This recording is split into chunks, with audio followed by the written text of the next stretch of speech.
1936 সাল, শহরটা বম্বে। দুপুরবেলা একটি ব্যস্ত বাজার, আর সেই বাজারের ভেতরে একটি ফটোগ্রাফারের স্টুডিও। স্টুডিওর ভেতরে ঢোকেন একজন লোক, নিজের পরিচয় দেন, বলেন তার নাম বশির আর তিনি খুঁজছেন মিরাজকরকে। এই নামটা শুনেই স্টুডিওতে যে ফটোগ্রাফার ছিলেন তিনি একটু ভয় পেয়ে যান, কারণ এই মিরাজকর যে সে মানুষ নন।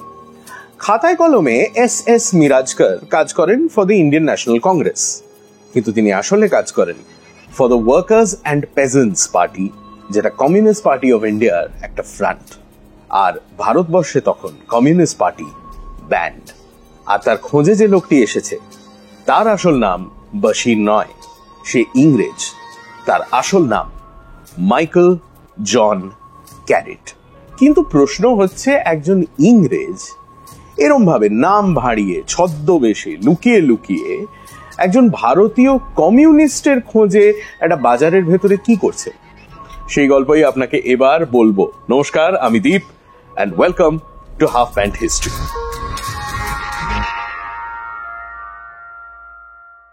মাইকেল জন ক্যারেট এর জন্ম ইংল্যান্ডে। বাবা ছিলেন অক্সফোর্ড ইউনিভার্সিটির প্রফেসর, আর ক্যারেটরা ছিল 5 ভাই 2 বোন।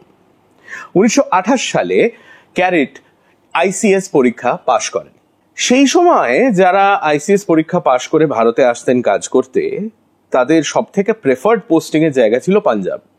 সুন্দর আবহাওয়া, ঝামেলা কম। তাদের লিস্ট ফেভারিট জায়গা ছিল আমাদের এই বেঙ্গল। একে তো জঘন্য আবহাওয়া, প্রচন্ড গরম, অসম্ভব হিউমিডিটি, আর তার উপরে আরো বড় সমস্যা হচ্ছে বেঙ্গলে পলিটিক্যাল ভায়োলেন্স ভারতবর্ষের অন্য যে কোনো রাজ্যের থেকে বহু গুণ বেশি। আর বেঙ্গলের মধ্যে পলিটিক্যাল ভায়োলেন্সের জন্য সব থেকে কুখ্যাত যে ডিস্ট্রিক্টটা ছিল সেটা ছিল মেদিনীপুর। ইনফ্যাক্ট আপনি যদি একজন ইংরেজ হিসেবে মেদিনীপুরে পোস্টেড হন, তাহলে 50% বেশি চান্স আছে যে আপনি জ্যান্ত ফিরবেন না। ইনফ্যাক্ট আজও যদি আপনি মেদিনীপুরের সেন্ট জনস চার্চ এর গ্রেভইয়ার্ডে যান, তাহলে আপনি দেখতে পাবেন 3 জন ডিস্ট্রিক্ট ম্যাজিস্ট্রেটের কবর আছে সেখানে, যারা মেদিনীপুরে পোস্টেড হয়ে খুন হয়ে গেছিলেন। এবং হবিত এই মেদিনীপুরেই পোস্টিং হয় ক্যারেটের। মেদিনীপুরে ক্যারেট কাজ করা শুরু করেন অ্যাজ দি অ্যাসিস্ট্যান্ট ম্যাজিস্ট্রেট। কোর্টে বসতেন তিনি। সেখান থেকে তারপর ট্রান্সফার হয়ে চলে যান রংপুর। সেখান থেকে তার জব ডেসক্রিপশন পাল্টে যায়, তাকে ল্যান্ড সেটেলমেন্টের কাজে পাঠিয়ে দেওয়া হয়, জমি জরিপ গোছের কাজ আর কি। রংপুর থেকে তিনি চলে আসেন বর্ধমানে, সেখান থেকে টাঙ্গাইল ইত্যাদি ইত্যাদি বেঙ্গলের নানান ডিস্ট্রিক্টসে উনি কাজ করেন। আর এই যে আইসিএস অফিসারদের লিস্ট প্রেফার্ড স্টেট, সেই স্টেট এবং সেই স্টেটের মানুষের প্রেমে পড়ে যান ক্যারেট। মারা যাওয়ার 5 বছর আগে তার আত্মজীবনী বেরিয়েছিল, যেটা নাম ছিল আ মোল ইন দ্য ক্রাউন। সেখানে বেঙ্গল এবং বাঙালিদের ব্যাপারে ক্যারেট বলেন, I love the Bengal countryside, whether it was the scorched, dusty laterite upland of West Bengal or the gentle evening light on the vast waterways of East Bengal. I came to love the Bengali people, nimble-witted and quick to laugh, but also easily moved to anger, warm in friendship, but more than most people, bitter in enmity. বাংলার নানান ডিস্ট্রিক্টে কাজ করতে করতে ক্যারেটের একটা মানসিক পরিবর্তন শুরু হয়, কারণ তিনি নিজের চোখের সামনে দেখতে পান দিনের পর দিন কিভাবে ভারতীয়রা, গরিব বাঙালি চাষিরা শোষিত হচ্ছে, কিভাবে ইংরেজ শাসন তাদের পিষে দিচ্ছে। আপনি নিজের কথাই ভেবে দেখুন, আপনি হয়তো হতে পারে খুব নির্বিবাদী মানুষ, আপনার হয়তো ফ্যামিলি আছে, আপনার হয়তো চাকরি আছে, আপনি কোনো ঝামেলায় জড়াতে চান না, কিন্তু আপনিও যদি দিনের পর দিন নিজের চোখের সামনে দেখতে পান যে অন্যায় হচ্ছে, একটা সময়ের পর আপনিও তো প্রতিবাদ করবেন। এদিকে ক্যারেটের ইংল্যান্ডে যে 4 ভাই ছিল তারা সবাই কিন্তু কমিউনিস্ট হয়ে গেছিল। মনে রাখতে হবে, ভারতবর্ষে তখন কমিউনিস্ট পার্টি ব্যান্ড। সিপিআই তখন লুকিয়ে লুকিয়ে খুব লুজ একটা অর্গানাইজেশন হিসেবে ভারতবর্ষের নানান জায়গায় ছড়িয়ে ছিটিয়ে কাজ করার চেষ্টা করছে। কিন্তু ক্যারেট তো যেমন তেমন মানুষ নন, তিনি আইসিএস। কাজেই কোন নিয়মকে কিভাবে ফাঁকি দেওয়া যায় সেটা তিনি খুব ভালোভাবেই জানেন। তার ভাইরা তাকে ইংল্যান্ড থেকে নানান কমিউনিস্ট পাবলিকেশনস পাঠানো শুরু করে, এবং যত তিনি সেই সমস্ত লেখা পড়েন তত তার মনে হয় যে ভারতবর্ষে ভারতীয়দের সঙ্গে যে তীব্র অন্যায় হচ্ছে তার বিরুদ্ধে কিছু একটা করার দায়িত্ব তাঁরও। ততদিনে ক্যারেট ট্রান্সফার হয়ে চলে গেছেন আসানসোলে। সেখানে তিনি বিচারের কাজ তো করছেনই, মাসে 14 দিন তিনি কোর্টে বসছেন, নানান কেসের বিচার করছেন। আর সেখানে যেটা ইংরেজদের একটু বেশি করে চোখে পড়ে সেটা হচ্ছে যে যখনই এমন একটা কেস আসতো যেখানে একদিকে একজন ভারতীয় এবং অন্যদিকে একজন ইউরোপিয়ান, বা একদিকে একজন ভারতীয় এবং অন্যদিকে ইংরেজ সরকার, ক্যারেটের রায় সব সময়ই যে ভারতীয় ছিল তার পক্ষে যেত।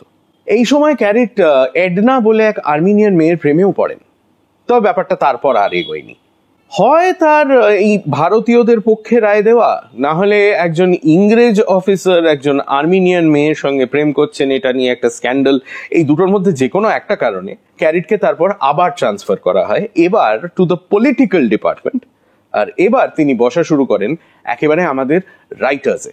পলিটিক্যাল ডিপার্টমেন্টের কাজ ছিল যত ভারতীয় রাজনৈতিক নেতা, যত স্বাধীনতা সংগ্রামী, তাদের উপর নজরদারি করা, তাদের ফোন ট্যাপ করা থেকে শুরু করে তাদের চতুর্দিকে ফলো করা, তারা কোথায় যাচ্ছে, কার সঙ্গে দেখা করছে, এমনকি তাদের দলের মধ্যে নিজেদের খোঁচর ঢুকিয়ে দেওয়া, এ সব কিছুই করতো এই পলিটিক্যাল ডিপার্টমেন্ট।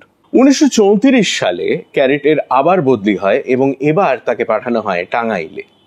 এই টাঙ্গাইলে থাকতে থাকতেই ক্যারেট ফাইনালি সম্পূর্ণভাবে কমিউনিস্ট হয়ে যান, কারণ ইংরেজ শাসনের যে নৃশংস দিকটা সেটা তিনি একেবারে সামনাসামনি প্রত্যক্ষ করেছিলেন এই টাঙ্গাইলে।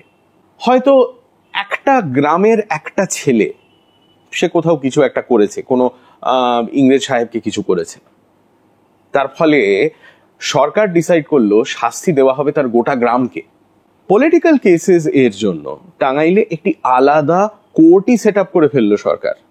সেই কোর্টে কোনো জুরি নেই, মানে একজন ইংরেজ জাজ যা রায় দেবেন তাকে চ্যালেঞ্জ করার তারপর আর কোনো উপায় নেই। এবং সেই পলিটিক্যাল কোর্টে এমন এমন লোককে জাজ হিসেবে বসাতো সরকার, যারা সরকার জানে এই সমস্ত কেসে খুব হার্শ সেন্টেন্সেস দেবে, ছোট ছোট অপরাধের জন্য বিরাট বড় বড় শাস্তি। 1934 সালের গরমকালের পর সম্পূর্ণভাবে বীতশ্রদ্ধ হয়ে, ডিসিলিউশনড হয়ে ক্যারেট একটা বেশ লম্বা ছুটি নিয়ে ইংল্যান্ডে ফিরে আসেন।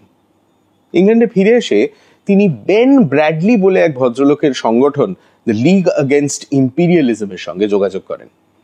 লিগ এগেনস্ট ইম্পিরিয়ালিজম ক্যারেটের যোগাযোগ করিয়ে দেয় with the Communist Party of India আর তাদের বম্বে ব্রাঞ্চ। 1936 সালে ক্যারেট যখন ফাইনালি ফিরে আসেন এবং বম্বেতে কমিউনিস্ট পার্টির সঙ্গে যোগাযোগ করেন, তখন তিনি ইংল্যান্ড থেকে তাদের জন্য নিয়ে এসেছেন বিপুল পরিমাণ টাকা, যাতে তারা শুরু করতে পারে একটি খবরের কাগজ। তখন তো আর ইন্টারনেট ছিল না, আমাদের মতো এরকম পকেট থেকে একটা ফোন বার করলাম, বার করে একটা গুগল করে দিলাম আর সারা পৃথিবীর সমস্ত খবর সঙ্গে সঙ্গে আমার হাতের মুঠোয় চলে এলো, এসব ব্যবস্থা ছিল না।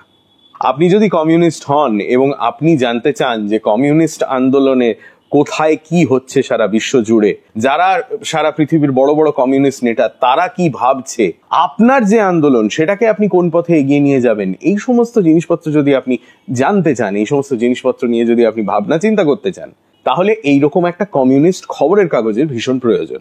সেই খবরের কাগজে সারা পৃথিবী থেকে নানান আর্টিকেলস ট্রান্সলেট করে বা এডিট করে রিরাইট করার কাজ ছদ্মনামে লুকিয়ে লুকিয়ে শুরু করেন ক্যারেট। কিন্তু এসব তো হলো ক্যারেটের যাকে বলে এক্সট্রা কারিকুলার অ্যাক্টিভিটিস। তার মেইন অ্যাক্টিভিটিটা কিন্তু তখনও রাইটার্স বিল্ডিংয়েই, তিনি তখনও সেখানেই বসেন এবং তিনি কাজ করেন for the political and appointments division. এরা হচ্ছে পলিটিক্যাল ডিপার্টমেন্টের ওই স্বাধীনতা সংগ্রামী আর রাজনৈতিক নেতাদের ওপর নজরদারি করার যে কাজটা সেটাও সামলাতো, ওদিকে কার কোথায় ট্রান্সফার হচ্ছে, কার প্রমোশন হচ্ছে, কে কোথায় যাবে, এই সমস্ত জিনিসপত্রগুলো এরা দেখতো। যদিও ক্যারেট তখনও জুনিয়র অফিসার, কিন্তু প্রচুর গোপন সরকারি দলিল কিন্তু তার ডেস্কে নিয়মিতভাবেই আসতো এবং তিনি মহানন্দে অম্লান বদনে ইংল্যান্ড থেকে যা যা গোপন তথ্য জানতে পারতেন সেগুলো সব ভারতীয় কমিউনিস্টদের, বিপ্লবীদের পাচার করে দিতেন। এই সময় ক্যারিটের আলাপ হয় with PC. Joshi, the general secretary of the Communist Party of India. Joshi তখন একটু সমস্যায় রয়েছেন। কলকাতায় যে তার গা ঢাকা দিয়ে থাকার একটা ব্যবস্থা ছিল, সে ব্যবস্থাটা ঘেঁটে গেছে। তো তিনি থাকবেন কোথায়, ধরা পড়ে যাওয়ার একটা ভয়ও আছে। ক্যারিট একটা আশ্চর্য সাহসী কাজ করেন। তিনি নিজের ফ্ল্যাটে পি.সি. যোশী থাকার ব্যবস্থা করে দেন। তার ফ্ল্যাট ছিল ইন গলস্টন ম্যানশনস, যেটাকে আজকে আমরা জানি as Queens Mansions on Park Street. আর সেখানে ক্যারিট সবাইকে বলে দেন যে পি.সি. যোশী নাকি তার পার্সোনাল বডিগার্ড। সাহসটা কল্পনা করুন আপনি, সরকারের নাকের ডগায় একেবারে একজন কমিউনিস্ট নেতা একজন আইসিএস অফিসারের ফ্ল্যাটের ভেতরে গা ঢাকা দিয়ে রয়েছে। ক্যারিট আর পি.সি. যোশীর মধ্যে অনেক আলাপ আলোচনা হয়, অনেক মিটিংস হয়, এবং ক্যারিট খুব ডিলিজেন্টলি সেই সমস্ত মিটিং এর নোটস, মিনিটস সমস্ত কিছু লিখে রেখেছিলেন। তার লেখা নোটস কে এখন মনে করা হয় ভারতবর্ষে কমিউনিস্ট পার্টির ইতিহাসের one of the earliest and one of the most important documents. কিন্তু চিরদিন কাহারও সমান নাহি যায় গানটা শুনেছেন তো? 1937 সালের দিকে একটু একটু করে গোলমাল হওয়া শুরু হয়। সরকার সন্দেহ করা শুরু করে যে এস্টাবলিশমেন্টের মধ্যে, সম্ভবত রাইটার্স বিল্ডিং এর মধ্যেই একটা মোল বা একটা স্পাই আছে, যে সরকারি তথ্য বিপ্লবীদের হাতে তুলে দিচ্ছে। ইনভেস্টিগেশন শুরু হয়। সব থেকে হাস্যকর ব্যাপার, ক্যারিট নিজে যে ডিপার্টমেন্টে কাজ করেন, সেই ডিপার্টমেন্টেরই কাজ হচ্ছে এই ইনভেস্টিগেশনটা করা। কাজেই ক্যারিট তাঁরই ব্যাপারে ইনভেস্টিগেশনের রিপোর্টস নিজেই পড়তেন, আমার মনে হয় মনে মনে খুব হাসতেন, আর তারপর সই করে ফরওয়ার্ড করে দিতেন। তবে 1 বছর ধরে এরকম চলার পর ক্যারিটের মনে হয় এবার একটু বাড়াবাড়ি হয়ে যাচ্ছে, একটু বেশি ঝুঁকি নেওয়া হয়ে যাচ্ছে। ধরা পড়ে গেলে যে কি হবে তা তো তিনি জানেন না। তখনকার দিনে আইসিএস অফিসার যারা ছিল তাদের একটা ওই ভিআরএস গোছের একটা অপশন থাকতো। মানে আপনি ধরুন একজন ইংরেজ আইসিএস অফিসার, ঠিক আছে, আপনার প্রমোশন হচ্ছে, আপনি ওপরে উঠছেন ওপরে উঠছেন ওপরে উঠছেন, করতে করতে এমন একটা অবস্থায় যদি আপনি পৌঁছন যেখানে আর এক ধাপ প্রমোশন যদি আপনার হয়, তাহলে আপনার ইমিডিয়েট সুপিরিয়র হবেন একজন ভারতীয়, যেটা সম্ভাবনা আছে, তাহলে you have the option of retiring and going home with a pension. মানে ভারতীয়কে ডিরেক্টলি আপনি রিপোর্ট করবেন না, একটা সিস্টেমিক রেসিজম আর কি যাকে বলে। যাই হোক, ক্যারিটের সেই অবস্থাটা হয়েছিল। কাজে উনি দেখলেন এই তো একটা ভালো সুযোগ পাওয়া গেছে। উনি টুক করে ভিআরএস এর যা ভার্সন ছিল তখন, সেইটি নিয়ে পেনশন টেনশন নিয়ে সসম্মানে ইংল্যান্ডে ফিরে গেলেন। তবে ইংল্যান্ডে ফিরে যাওয়ার কয়েকদিন পরেই 1940 সাল নাগাদ ক্যারিট ইংরেজ সরকারের কাছ থেকে একটা চিঠি পান। সরকার তার পেনশন ক্যান্সেল করে দিয়েছে for behaviour not compatible with approved service. Carritt যেটা জানতেন না সেটা হচ্ছে যে তার বিরুদ্ধে কিন্তু একটা ইনভেস্টিগেশন শুরু হয়েছিল। তিনি বেশ কিছু কাগজপত্র লুকিয়ে রেখেছিলেন তার বাবার বাড়ির বাগানে। বাক্সর মধ্যে অনেক কাগজপত্র উনি বাবার বাগানের নিচে পুঁতে রেখেছিলেন, আর পুলিশ সেই বাক্স খুঁড়ে বার করেছিল, তার ভেতরে কাগজপত্র তারা দেখেছিল। তবে ক্যারিট তার আত্মজীবনীতে লিখছেন যে আমার পেনশন ক্যান্সেল করে দিলে আমার কচু পোড়া, পেনশনের যা টাকা ছিল তার সিংহভাগ আমার ততদিনে তোলা হয়ে গেছে। এবার উনি শিক্ষিত ছেলে, ওর বাবা প্রফেসর ছিলেন, উনিও তারপর পড়ানো শুরু করেন, কোনো সমস্যাই নেই জীবনে। কিন্তু পাসপোর্টে কিন্তু সরকার একটা ছাপ মেরে দিয়েছিল, not valid for travel to India. 47-এ ভারতের স্বাধীনতা আসার পরে সেই স্ট্যাম্পটা ফাইনালি রিভোক করা হয়।